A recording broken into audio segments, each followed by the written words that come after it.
లో పేర్కొన్న పత్రాలన్నీ సభ సమక్షంలో ఉంచినట్టుగా భావించాలి. ఇప్పుడు మన బడ్జెట్ మీద ఆటాడాల్సిన అవసరం ఉంది. టైం కూడా లేదు. చంద్రబాబు నాయుడు గారు దాని మీద ఫైనాన్స్ మినిస్టర్ గారు చంద్రబాబు నాయుడు గారు రిప్లై ఇవ్వాల్సి వస్తుంది. ఇచ్చిన తర్వాత బాబు గారు మళ్ళీ 1:30కి ఢిల్లీ వెళ్ళవస్తుంది కాబట్టి 0 అవర్ క్యాన్సిల్ చేసాం.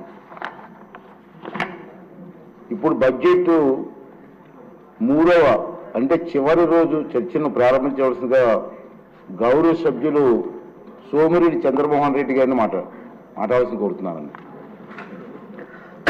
నమస్కారం అధ్యక్ష, నాకు ఈ అవకాశం ఇచ్చినందుకు ధన్యవాదాలు.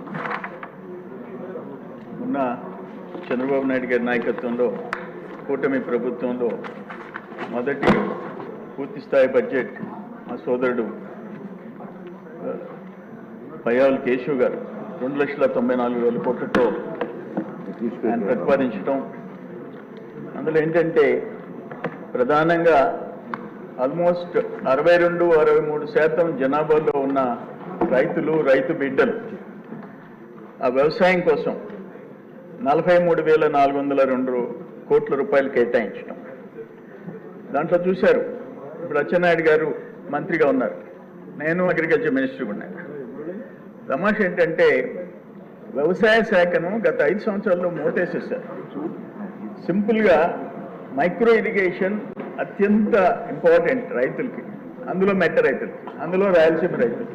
పులివెందుల దగ్గర నుంచి ప్రధానమైన ఐటమ్ ఏంటంటే మైక్రో ఇరిగేషన్.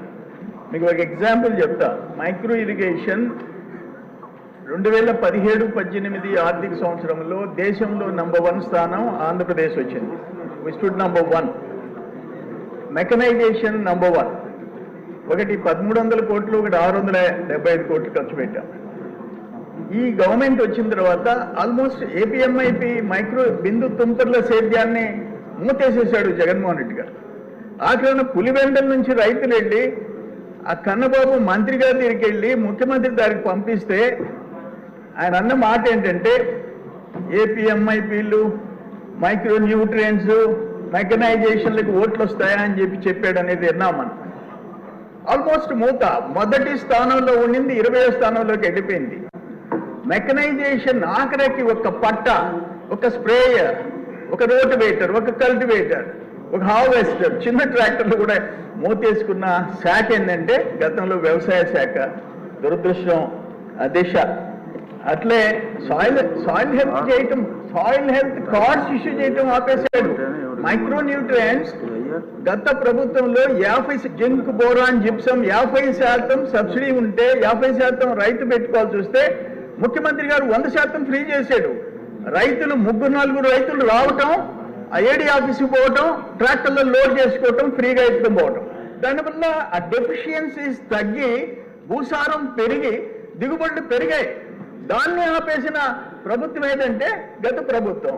దురదృష్టకరమైన పరిస్థితులు మనం చూసామని చెప్పేసి అందుకే నేను ఒక మాటలో వ్యవసాయ శాఖ